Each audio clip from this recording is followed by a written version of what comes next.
კიდევ ერთხელ მოგესალმებით, კურიერი განაგრძობს უწყვეტ ეთერში მუშაობას. უკვე 2 საათია, რაც საქართველოში თვითმმართველობის არჩევნები მიმდინარეობს. ამ წუთებში კი პარლამენტის თავმჯდომარე მივიდა საარჩევნო უბანზე. შალვა პაპუაშვილი საკუთარ არჩევანს კრწანისის საარჩევნო ოლქში აკეთებს. პირველი კანონმდებელი ხმას 72 სკოლაში გახსნილ ნომერ 6 უბანზე მისცემს.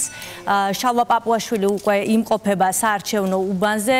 აქ სულ რეგისტრირებულია 43919 ამომრჩეველი. კრწანისის საარჩევნო ოლქში გახსნილია სულ 22 საარჩევნო უბანი და ერთ-ერთ უბანზე სწორედ იმყოფება შალვა პაპუაშვილი. პირველი კანონმდებელი გადის ახლა შესაბამის პროცედურებს, რის შემდეგაც ის უკვე შევა ფარული კენჭისყრის კაბინაში და გააკეთებს საკუთარ არჩევანს.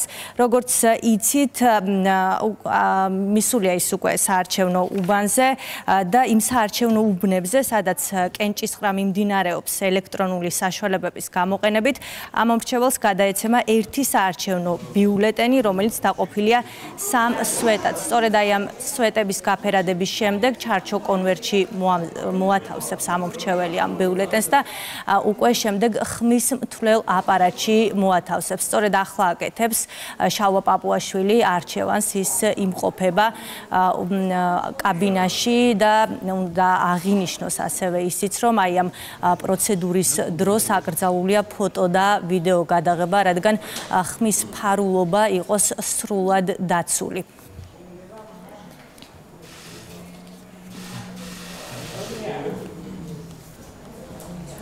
გააკეთა უკვე პირველმა კანონმდებელმა საკუთარი არჩევანი, ის ახლა მიდის სპეციალურ აპარატთან, სადაც მოათავსებს უკვე ბიულეტენს, რომელზეც საკუთარი არჩევანი აქვს დაფიქსირებული და ამის შემდეგ ის უკვე დატოვებს საარჩევნო უბანს.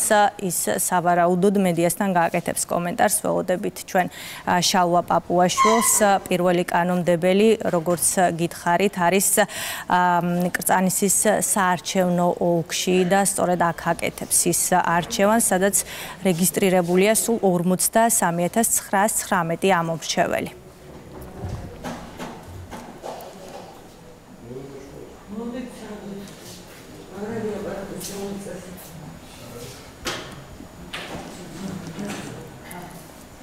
შალვა პაპუაშვილი უკვე იმყოფება ხმის დამთნელ აპარატთან, მას შემდეგ რაც ზოგადად ამომრჩეველი მოათავსებს ამ ბიულეტენს, უნდა დაელოდოს სპეციალურ შეტყობინებას. თქვენი ხმა მიღებულია და უკვე ამის შემდეგ ამომრჩეველი ტოვებს საარჩევნო უბანს.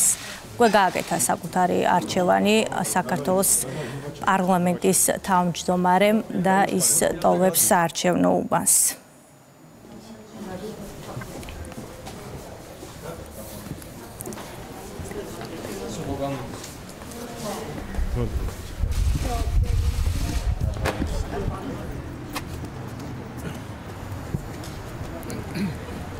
მაშასე პარლამენტის თავმჯდომარე მივიდა საარჩევნო უბანზე. შალვა პაპუაშვილი ახლა ემზადება მედიასთან კომენტარის გასაკეთებლად, რომელსაც რა თქმა უნდა პირდაპირ ეთერში მოვუსმენთ. მან საკუთარი ნება უკვე გამოხატა და დატოვა საარჩევნო უბანი.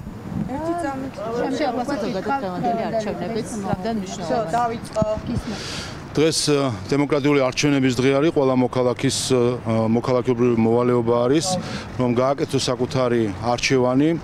ჩვენ ვირჩევთ ადგილობრივ თვითმმართველობაში ჩვენს წარმომადგენლებს, მუნიციპალიტეტები, ყველა კვლევის თანახმად არიან ის ორგანოები, რომელსაც აქვთ ყველაზე დიდი ნდობა ჩვენს მოსახლეობაში, ვინაიდან ჩვენი მუნიციპალიტეტები, მერები, საკრებულოს წევრები არიან ის ადამიანები, რომლებიც უშუალოდ კონტაქტზე არიან მოქალაქეებთან, იციან მათი ყველა წუხილი, იციან მათი ყველა სიხარული, ასე რომ დღეს შესაძლებლობა არის, რომ ყველა მუნიციპალიტეტში, ყველა ქალაქში, ყველა სოფელში ჩვენმა მოქალაქეებმა საკუთარი წარმომადგენლები აერჩიონ.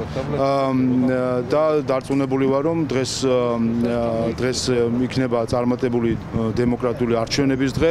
დღევანდელი დღით შეიკრება გარკვეულწილად საარჩევნო ციკლი, რომელიც შარშან ოქტომბერში დაიწყო. ჩვენ ავირჩიეთ შარშან პარლამენტი, ავირჩიეთ პრეზიდენტი, ახლა ვირჩევთ ადგილობრივი თვითმმართველობის ორგანოებს, ამითი საარჩევითი ორგანოების სრულად დაკომპლექტება და 2028 წლამდე საქართველოს ექნება შესაძლებლობა, რომ ხალხის მანდატის მქონე სახელმწიფო ინსტიტუციებით იმუშაოს ჩვენი ქვეყნის კეთილდღეობის ზრდაზე.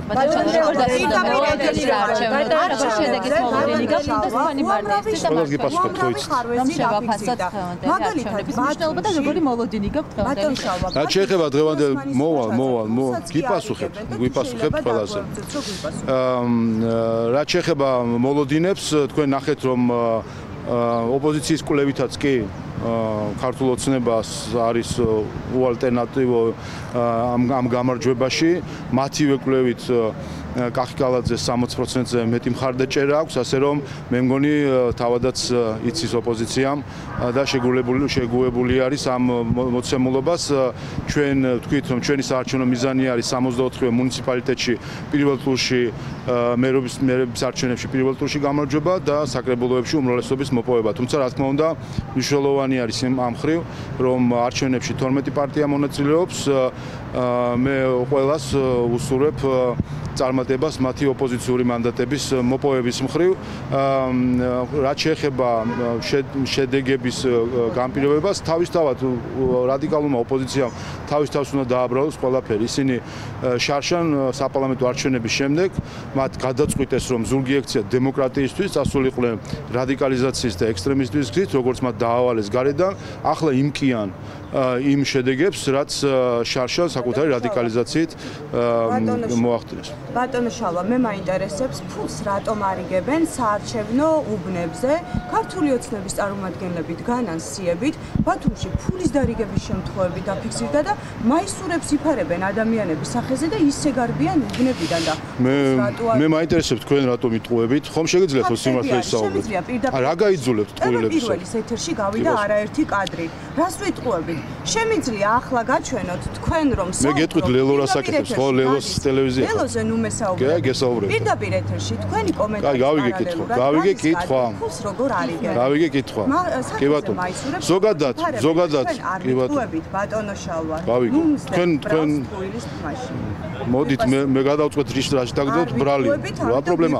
მოყურეთ, ამიტომ მე ვერ ხვდები რა გაიძულებთ ტყუილების საუბარს განსაკუთრებით არჩევნების დღეს. მე გეტყვით რა სინამდვილეში რა ხდება. თქვენ რაც შეეხება ლელოს და ხაზარაძეს და თქვენ ტელევიზიას. გეტყვით რომ მაგალითად ოზურგეთში უბნებზე ლელოს წარმომადგენლებმა უარი თქვეს გადასატანყუთებზე გაყოლოდათ, რაც არის დარღვევა, მათ ფაქტობრივად უარი თქვეს რომ გადასატანყუთებს გაყოლოდნენ. ასევე ბათუმში მეორედ შევიდა ნაციონალ მოძრაობის მხარდამჭერი უბანზე და გახდა საჭიროება მისი გაყვანა. ასე რომ ყველა ნაცმოძრაობაზე საუბრობთ. ამიტომ ეს სრუ ნარატივები. ამაზე გვიპასუხეთ. უბრალოდ რატო იტყვევით, ვერ ხვდებით, ხო შეიძლება სიმართლე ისო. ნაციონალური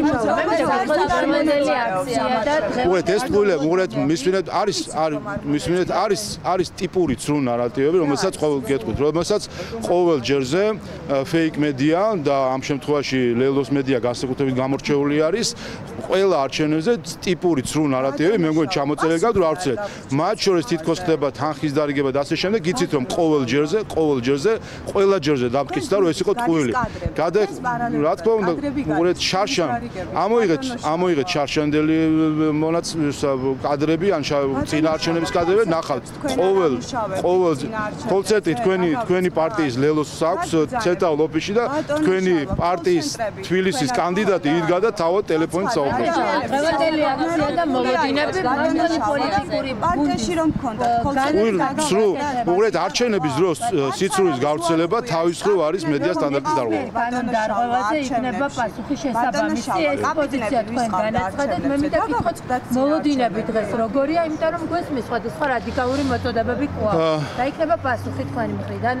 თავისთავად ჩვენ მე ხავ თქვი კიდევაც რამდენიმე დარღვევა ლელოს მხრიდან ზურგეთში ისინი უარს ამბობდნენ რომ გადასატანყუს წაყოლდნენ 20-მდე უბანზე ასევე ნახეთ ერთ-ერთ საარჩევნო უბანში ნაცმოძრაობის აქტივისტი აღმოჩნდა ის ადამიანი რომელიც ხელმეორედ მივიდა უბანზე და უბნის ხელმძღვანელობას მოუწია რომ გაეძევებინა ის უბნიდან არ ვიცი რას აპირებდა ამ უბანზე და თავისთავად ნახეთ რომ დაანონსებული აქვს რადიკალურ ოპოზიციას და NGO-ებს, რომ ისინი აპირებენ საბოტაჟს არჩევნების, მათ შორის იცით რომ ნაცმოძრაობის ერთ-ერთი პოლიტიკური ლიდერი ციხეში არის დღეს იმბრალდებით, რომ ის მოუწოდებდა უბნების დარბევას. იცით რომ ეხა უკვე 2 საათია მიმდინარეობს არჩევნები, 7 ვითარება არის, ძალიან კარგია რომ ვერ ბედავს ჩაიდინოს სისხლისამართლის დანაშაული. გუშინ პრემიერმა ძალიან კაფიო თქვა, თუ რამდენად მძიმე არის ეს ასეთი ტიპის დანაშაული, რა თქმა უნდა, ყველა ასეთ შემთხვევას გაეცემა შესაბამისი პასუხი. ბატონო შალვა, იგორ ნარმანიას დაეცნენ გუშინ თავს ნაციონალური მოძრაობა ყოველთვის გადანაშაულებთ ქართულ ოცნებას და მიეჩნიათ მათ რომ ეს იყო ხელისუფლების მიერ წინასწარ ორგანიზებული თავდასხმა. რას პასუხობთ? მე მგონი ყველა დარწმუნა რომ ეს იყო 9 საათიანი ფეიკი, რომელიც ნაცმოძრაობას ჩვევია ხოლმე, გაირკვა პირველადი მონაცემებით დასწრაც იყო საქმე, თავად ნაცმოძრაობის ახალგაზრდულ აქტივისტებს ჰქონდათ კონფლიქტი დაუპირისპირდნენ ეკლესიის წარმომადგენელს, როგორც ჩვენ გავარკვიეთ ამ წინასწარი მონაცემებით, 20-მდე აქტივისტი იყო ნაცმოძრაობის და 2 ახალგაზრდა გამოესარჩლა ეკლესიის წარმომადგენელს და ამ ნიადაგზე მოხდა კონფლიქტი და 20 ადამიანს 2 თუ მოერია ნაცმოძრაობის საქმე ცუდად ვერ ყოფილა, რაც შეეხება იგორ ნარმანიას. აი ესეთი ახალგაზრდა და უკვე აფერისტი რო არის ადამიანი, რაც სპექტაკლები მან გუშინ დადგა, აი ეს აჩვენებს რას ნიშნავს ნაცობა. ასე რომ ნაცობას ასაკი არ აქვს და ნარმანიას რაც შეეხება ასეთი ახალგაზრდა და უკვე აფერისტი ჩანს რომ დიდი მომავალი აქვს ნაცმოძრაობის იდეოლოგიაში, იმიტომ რომ ასეთი ხალხი არის შემდეგ რომელიც სააკაშვილის მოდელით იზრდება და ბოლოს ვიღებთ ხოლმე ისეთ ხალხს როგორც სააკაშვილი და მსგავსი არის. მოგეთ კიდე ერთხელ რას მინდა თქვა, ეს მინდა თქვა რომ დღეს ჩვენ ხედავთ ზოგადად გუშინ წინ ნახეთ, არის საინფორმაციო შტურმი. აი ხო ხსმენია სხვადასხვა არჩევნებზე საინფორმაციო თავდასხმები. აი 2 დღე არის ვაკვირდებით საინფორმაციო შტურმს, რომელშიც მონაწილეობენ პარტიები, ფეიქ მედია და NGO-ები იმისთვის რომ თავს დაესხან დემოკრატიულ არჩევნებს. ჩვენ ამას ყველაფერს აღურიცხავთ, ხედავთ რომ გვაქვს ძალიან სწრაფი რეაგირება. მე მინდა მადლობა გადავხადო შინაგან საქმეთა სამინისტროს და დღესაც ასევე მოწოდებული იქნება რომ სწრაფად ყველა საკითხთან დაკავშირებით დაზუსტებული ინფორმაცია მისცეს საზოგადოებას. საზოგადოებას კი მიმართავ რომ ეს არის საინფორმაციო დღეს ხედავთ ჩვენ რომ არის გარედან ორგანიზებული და მხარდაჭერილი საბოტაჟი ქართული არჩევნების, ამიტომ ყველა ვიყოთ ფხიზლად იმ საინფორმაციო შტურმის პირობებში, რაც ახლა ხორციელდება, ყველა ინფორმაცია რომელიც ფეიქ მედიიდან წამოვა, მოსახლეობა დაელოდოს ამ ინფორმაციის გადამოწმებას და ოფიციალურ განმარტებებს ყველა საკითხთან დაკავშირებით. დღეს ყველა სახელმწიფო სტრუქტურა და განსაკუთრებით შინაგან საქმეთა სამინისტრო მობილიზებული არის იმისთვის, რომ უსწრაფესად იყოს რეაგირება ყველა საკითხთან დაკავშირებით და ჩვენც რა თქმა უნდა პარტიის მხრიდანაც გვექნება ძალიან აქტიური კომუნიკაცია მოსახლეობასთან. საუბრობთ ლელოსთან დაკავშირებით, ბრალდებებს აყენებენ, რომ მათ შორის კამერებს არ გვართვევინებენ საარჩევნო უბნებზე. როგორ ფიქრობთ, საარჩევნო პროცესის დროს, მიმდინარეობის დროს ასეთ საკითხზე საუბარი მიზანია შეიძლება რომ რას არ ართვევინებენ, იცით რომ ქართულ ოცნებასაც აქვს კამერები, სხვათა შორის საინტერესოა, ხო?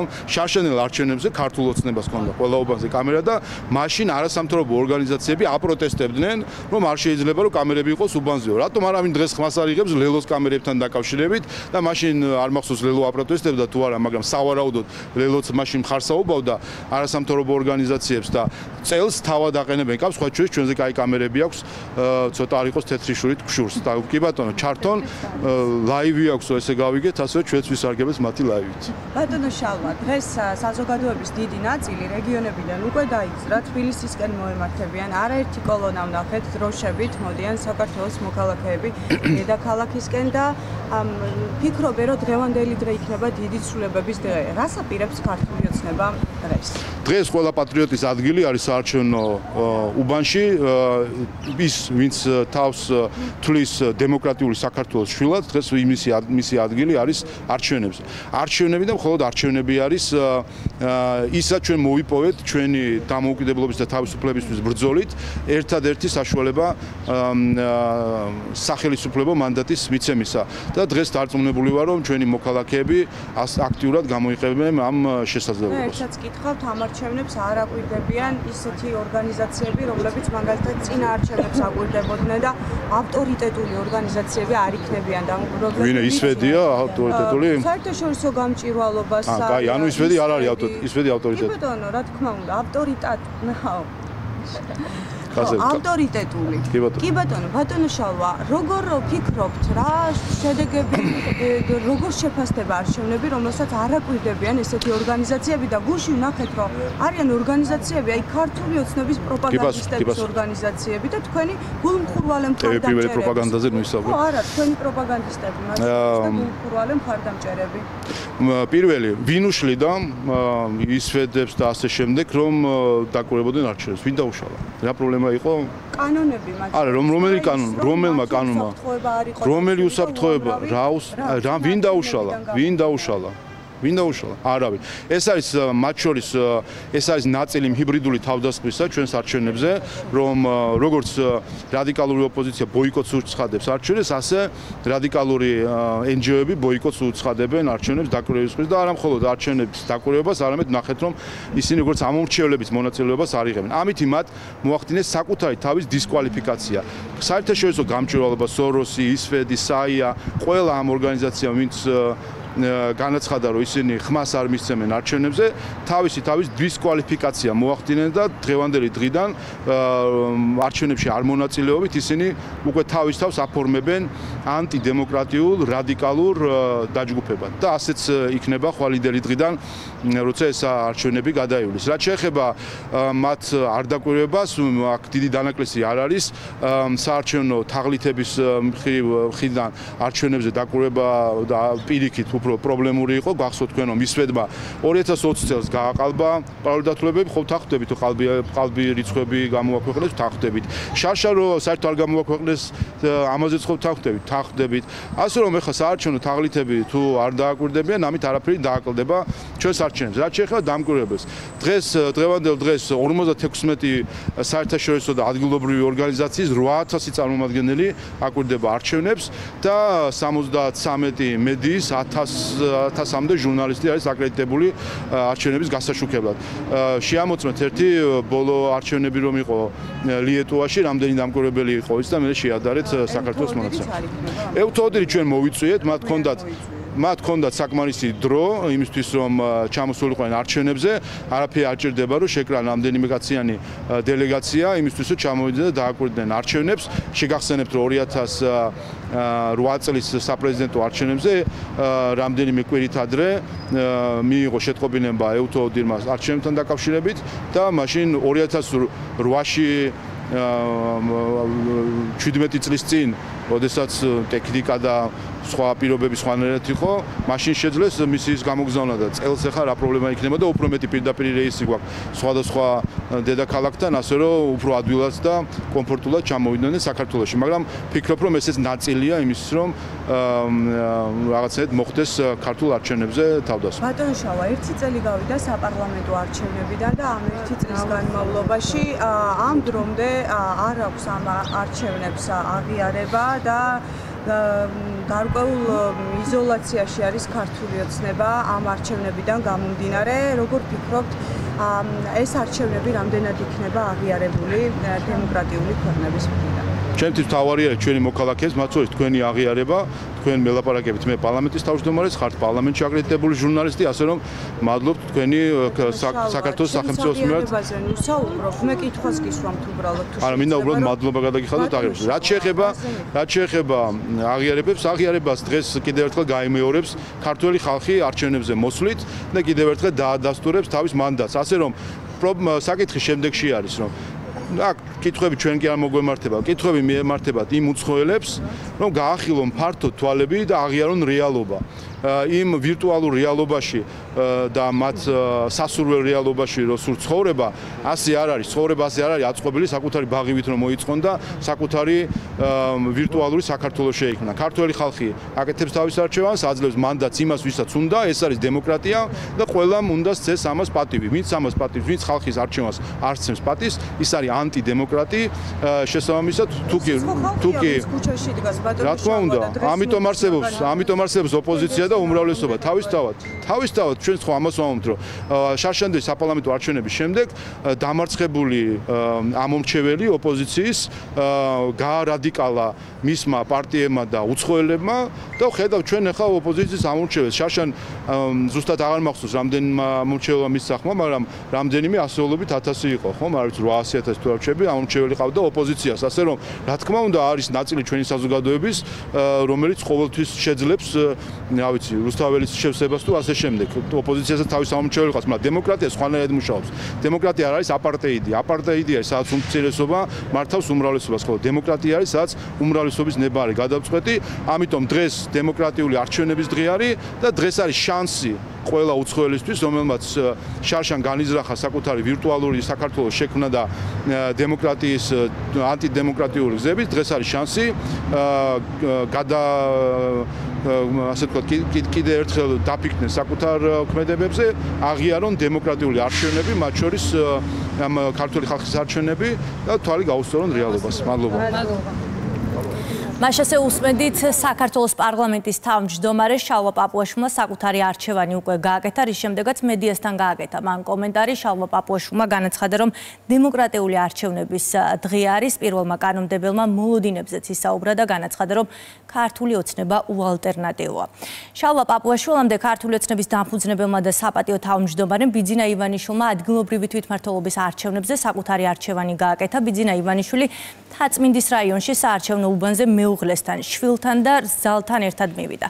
ქართული ოცნების დამფუძნებელმა ხმის მიცემის შემდეგ მედიასთან კომენტარი გააკეთა, როგორც ბიძინა ივანიშვილმა აღნიშნა, ქართულმა ოცნებამ საზოგადოებას საშუალება მისცა თავისუფალი არჩევანი გააკეთოს. ლელა ჯავახიშვილი უნდა ჩავრთოთ პირდაპირ ეთერში. ლელა, რაზე ისაუბრა კიდევ ქართული ოცნების დამფუძნებელმა და საპატიო თავმჯდომარემ? სამოქალაქო საზოგადოების განვითარება არჩევნებში სწორი პოზიციის დაფიქსირებით გამოიხატება, ამბობს ბიძინა ივანიშვილი. განცხადება მან მედიასთან საარჩევნო უბნის დატოვებისთანავე გააკეთა.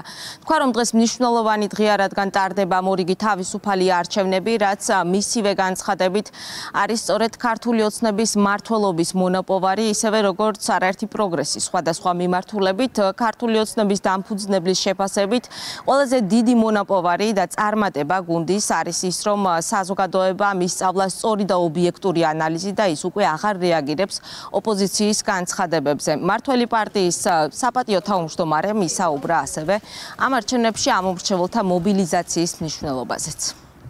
დღეს კიდევ ერთი მნიშვნელოვანი დღეა ჩვენი ქვეყნის უახლოეს ისტორიაში. თავისუფალი არჩევნები, რომელიც უკანასკნელ პერიოდში განუხრელად მიმდინარეობს საქართველოში, დღესაც ესეთი ერთ-ერთი საინტერესო არჩევნებია და ძალიან მნიშვნელოვანია. ქართულმა ოცნებამ, ჩვენმა პარტიამ საშუალება მისცა საზოგადოებას თავისუფალი არჩევნები გააკეთოს, ისევე როგორც თავისუფალი სიტყვის, თავისუფალი ბიზნესის და თავისუფალი ცხოვრების დაფუძნება მოახერხეთ უახლოეს ბოლო წლებში.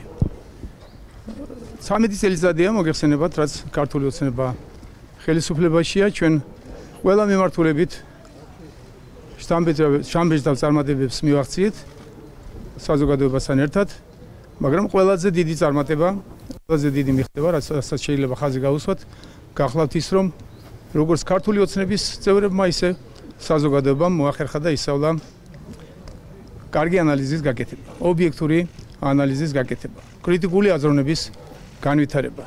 ჩვენი საზოგადოება უკვე თავისუფლად ახერხებს თეთრი შავისგან გაარჩიოს, შესაბამისად ჩვენ ყოველთვის ვებულობთ ისეთ შედეგებს, როგორც საზოგადოებას უნდა.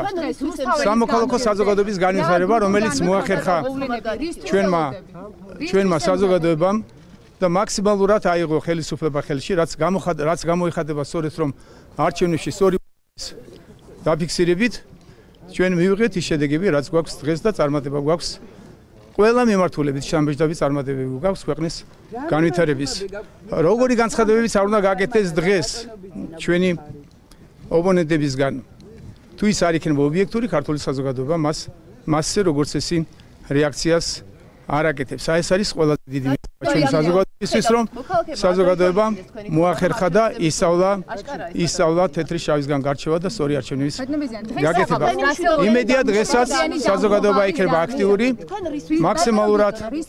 მაქსიმალურად მობილიზებული მივლენ საარჩევნო ყუთებთან და სწორ არჩევანს გააკეთებენ. დღევანდელ არჩევნებთან დაკავშირებით ბიძინა ივანიშვილმა პოზიცია რამდენიმე დღის წინ საკუთარ წერილშიც აღნიშნა. მან 4 ოქტომბერს მორიგი გამოცდა უწოდა, დაწერა რომ დღეს ბრძოლა გადის საარჩევნო უბნებზე მისვლასა და თავისუფალი არჩევანის გაკეთებაზე, მშვიდობისა და სტაბილურობის შენარჩუნებაზე. შეგახსენებთ, რომ ქართული ოცნების დამფუძნებელი საარჩევნო უბანზე ოჯახთან ერთად იმყოფებოდა. მადლობა კურიერის ეთერში საუბრობდა ლელა ჯავახიშვილი. საკუთარი არჩევანი უკვე გააკეთა დედაქალაქის მოქმედმა და მერობის კანდიდატმა კახა კალაძე საბურთალოს ოლქის 51 საარჩევნო უბანზე საირმის ქუჩაზე იმყოფებოდა. ხმის მიცემის შემდეგ მან მედიასთან ისაუბრა. კახა კალაძის განცხადებით, ერთადერთი ძალა, რომელსაც შეუძლია ქვეყანაში მშვიდობა შეინარჩუნოს და თბილისის განვითარება გააგრძელოს, არის ქართული ოცნება.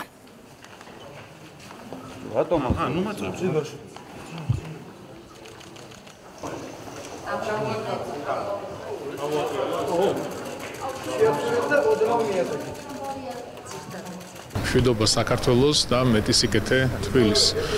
ერთადერთი ძალა, ვისაც დღეს რეალურად შეუძლია ქვეყანაში მშვიდობა შეინარჩუნოს, ეს არის ქართული ოცნება დემოკრატიული საქართველო. ერთადერთი ძალა, ვისაც რეალურად შეუძლია ქალაქის განვითარება გააგრძელოს, ეს არის ქართული ოცნება დემოკრატიული საქართველო. ჩვენ ბოლო წლების განმავლობაში ბევრი სასიკეთო მნიშვნელოვანი პროექტი განმახორციელეთ ჩვენ დედაქალაქისთვის, აბსოლუტურად ყველა მიმართულებით. თუმცა რჩება გამოწვევები, რჩება პრობლემები და ჩვენ მზად ვართ საზოგადოებას საარჩევნო კამპანიის ფარგლებში წარუდგინეთ კონკრეტული ხედვები, თუ რა პროექტები იქნება განხორციელებული, რა გაკეთდება, თუნდაც ინფრასტრუქტურის მიმართულებით, თუნდაც ეკოლოგიური თვალსაზრისით, ეკოპოლიტიკის მიმართულებით, იგივე ჯანდაცვა, სოციალური პროგრამები, ახალი პროექტები, რომელიც დედაქალაქში იქნება ტრამვაის სახით, მეტროს სახით, ატრაქციონების პარკი და ასე შემდეგ. ძალიან ბევრი გვაქვს ალაპარაკო, ძალიან ბევრ პროექტზე მივაწოდეთ საზოგადოებას ინფორმაცია და რა თქმა უნდა მომდევნო 4 წელი იქნება საინტერესო და მნიშვნელოვანი. და ვინ არიან თბილისის მერობის კანდიდატები? ავთო გვასალია მუშაობს კურიერის სტუდიაში. ავთო, რამდენი სუბიექტი და კანდიდატი დახვდებათ მოქალაქეებს საარჩევნო ბიულეტენზე? იზი, მოგესალმებით კიდევ ერთხელ. საქართველოს მოქალაქეები 64 საკრებულოს 2058 წევრს ირჩევენ, როგორც პროპორციული, ისე მაჟორიტარული სისტემით. მოქალაქეებმა უნდა აირჩიონ მთელი ქვეყნის მასშტაბით 64 მერი. დედაქალაქში კი 9 კანდიდატია და მოდი კიდევ ერთხელ შევახსენოთ ჩვენს ტელემაყურებელს, თუ ვინ არიან ეს კანდიდატები, რომლებთან შორისაც უნდა გააკეთონ მოქალაქეებმა არჩევანი. კახა კალაძე, ქართული ოცნების კანდიდატი, იაგო ხვიჩია, გირჩი კანდიდატი, რაც შეეხება ლელოს კანდიდატს დედაქალაქის მერობისთვის, ის არის ირაკლი კუპრაძე. ნახოთ სხვა კანდიდატებიც, ასევე რომლებიცაც სურთ დედაქალაქის მერობა და ეს არის თეიმურაზ ბოკელავაძე, რომელიც პარტიიდან მამული ენას სარწმუნოება მონაწილეობს ამ არჩევნებში, ასევე ზურაბ მახარაძე, კონსერვატორები საქართველოსთვის და კახა კუკავა 7 ნომრით თავისუფალი საქართველო. ეს არის შემდეგი სამეული, რომელიც ამ არჩევნებში მონაწილეობს დედაქალაქის მერობისთვის.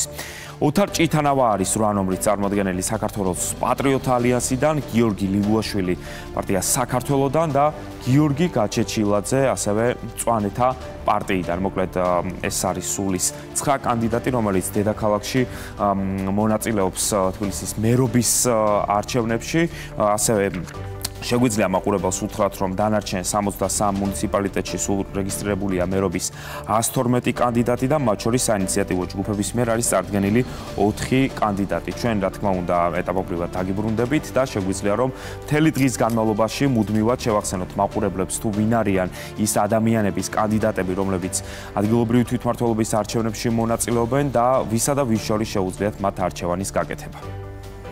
მადლობა ავთოგასალიას, რომელსაც ეტაპობრივად დაუბრუნდებით და საინტერესო ინფორმაციას მოვისმენთ მისგან.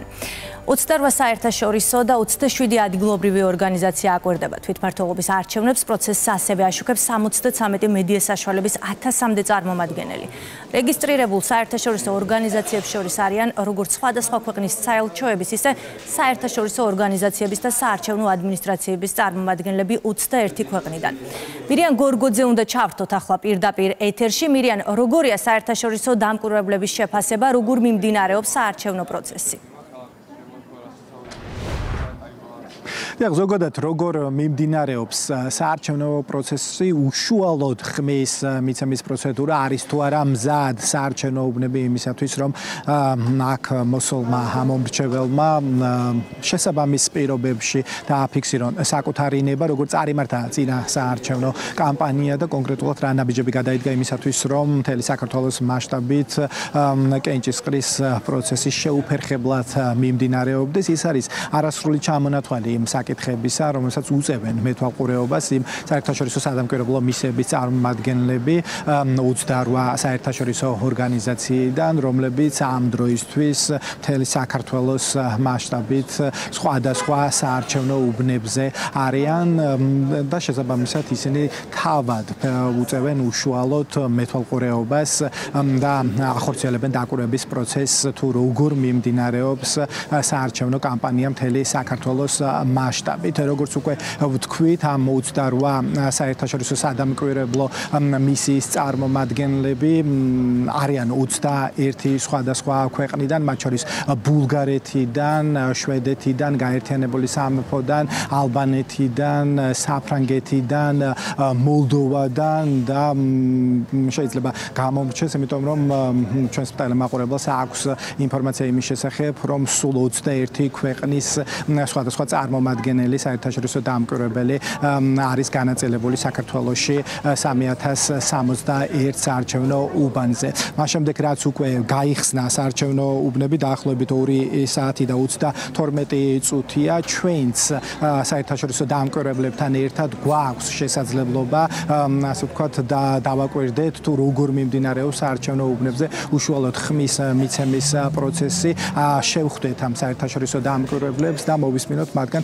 პირველადი განცხადებები, შეფასებები და განმარტებები თუ როგორ მიმდინარეობს ზოგადად საარჩევნო პროცესი მთელი საქართველოს მასშტაბით და რაც ამ დრომდე მოვისმინეთ საერთაშორისო დამკვირვებლები ჩვენთან საუბარში ხაზგასმით ამბობენ, რომ მთელი საქართველოს მასშტაბით 7 ვითარებაში მიმდინარეობს საარჩევნო პროცესი საარჩევნო უბნებზე და ამომრჩეველს აქვს შესაძლებლობა, რომ საკუთარი არჩევანი დააფიქსიროს გამჭვირვალე და სამართლიან პირობებში.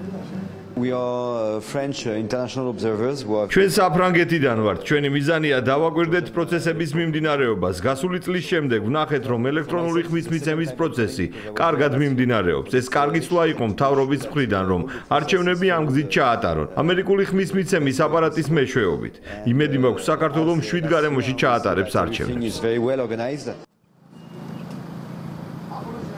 ბუნებრივია ჩვენ გვექნება მთელი დღის განმავლობაში უშუალო საარჩევნო უბნების დახურვამდე შესაძლებლობა, რომ შევხვდეთ დამკვირვებლებს და გავესაუბროთ მათ საარჩევნო პროცესის მიმდინარეობის შესახებ და მოვისმინოთ პირველადი ინფორმაცია და მათი დაკვირვების, ასე ვთქვათ, პირველადი ანგარიში გავაცნოთ ჩვენს ტელემაყურებელს მთელი საქართველოს მასშტაბით, როგორც თბილისში, ასევე რეგიონებში 28 საერთაშორისო სადამკვირვებლო მისიისა და 27 ადგილობრივი არასამთავრობო ორგანიზაციების წარმომადგენლები უწევენ მეთვალყურეობას საარჩევნო პროცესს და ასევე აღსანიშნავია, რომ მას შემდეგ უკვე საღამოს 20 საათზე, როდესაც საარჩევნო უბნები დაიხურება, პირველად შემაჯამებელ პრესკონფერენციებს გამართავენ საერთაშორისო სადამკვირვებლო მისიების წარმომადგენლები და შესაბამისად მათგან კიდევ ერთხელ გვექნება შესაძლებლობა მოვისმინოთ პირველადი ინფორმაცია იმის შესახებ, თუ როგორ წარიმართა მთელი დღის განმავლობაში ხმის მიცემის პროცესი. მადლობა კურიერის პირდაპირ ეთერში მირიან გორგოძე საუბრობდა. ახლა კი ისნის საარჩევნო ოლქში გადავინაცვლოთ, სადაც 57 საარჩევნო უბანია გახსნილი, რეგისტრირებულია 118,966 ამორჩეველი. აქ საარჩევნო უბნები დილის 8 საათიდან გაიხსნა და პროცესი 7 ვითარებაში მიმდინარეობს. ნინი ნაცვლიშვილი უნდა ჩავრთოთ ახლა პირდაპირ ეთერში, რომელიც უფრო მეტ დეტალს მოგვაწვდის. ნინი, რა ხდება ისანში? დიახ, ჩვენ ახლა ვიმყოფებით ისრის რაიონში, გაბრიელ სალოსის ქუჩის პირველ ნომერში, სადაც საბავშვო ბაღში არის განთავსებული მე-14 საარჩევნო უბანი. როგორც საუბნო კომისიის თავმჯდომარე ჩვენთან საუბარში აცხადებს, ამ დროისათვის საშუალო მაჩვენებელია. მე მაყურებელს შევახსენებ, რომ მთლიანობაში ისრის საარჩევნო უბანზე ხმის მიცემის პროცესი 7 ვითარებაში მიმდინარეობს. და ამ წუთებში ცესკოში იწყება მორიგი საინფორმაციო ბრიფინგი, რომელსაც პირდაპირ ეთერში გთავაზობთ. 275,948 ამორჩეველი, ყველაზე მაღალი აქტივობა არის რაჭა-ლეჩხუმის რეგიონში. იმ ამორჩევლებისთვის, რომლებიც ჯანმრთელობის მდგომარეობის გამო თავად ვერ მიდიან არჩევნებზე, გადასატანი ყუთები უკვე გავიდა საარჩევნო უბნებიდან, შეგახსენებთ, რომ ის ამორჩევლებიც, რომლებიც გადასტანის საარჩევნო ყუთით მისცემენ ხმას, გაივლიან მარკირების პროცედურას. საარჩევნო კანონმდებლობის მიხედვით დღეს კენჭისყრის შენობაში იკრძალება აგიტაცია. დაუშვებელია კენჭისყრის შენობის შესასვლელიდან 25 მეტრის მანძილზე სააგიტაციო მასალის განთავსება. დაუშვებელია აგრეთვე კენჭისყრის დღეს კენჭისყრის შენობაში ან კენჭისყრის შენობიდან 100 მეტრის მანძილზე ამორჩევლის გადაადგილების ფიზიკურად შეფერხება. ასევე დაუშვებელია კენჭისყრის დღეს კენჭისყრის შენობიდან 100 მეტრის მანძილზე ადამიანთა შეკრება და ამორჩეველთა აღრიცხვა. ასევე 20 საათამდე იკრძალება ტელევიზიისა და რადიოს ეთერში წინასაარჩევნო ფასიანი ან დაუფასო რეკლამა, ასევე იკრძალება არჩევნებთან დაკავშირებული საზოგადოებრივი აზრის გამოკითხვის შედეგების გამოქვეყნება. მადლობა, კითხვები თუ გაქვთ, შემიძლია ვუპასუხო. მელოში გაიმართა რამდენიმე ბრიფინგი, სადაც საუბრობენ ნარკოტიკებზე. ამბობენ, რომ 51 უბანში პრეზიდენტი გაიცა, სამბურში არის იგივე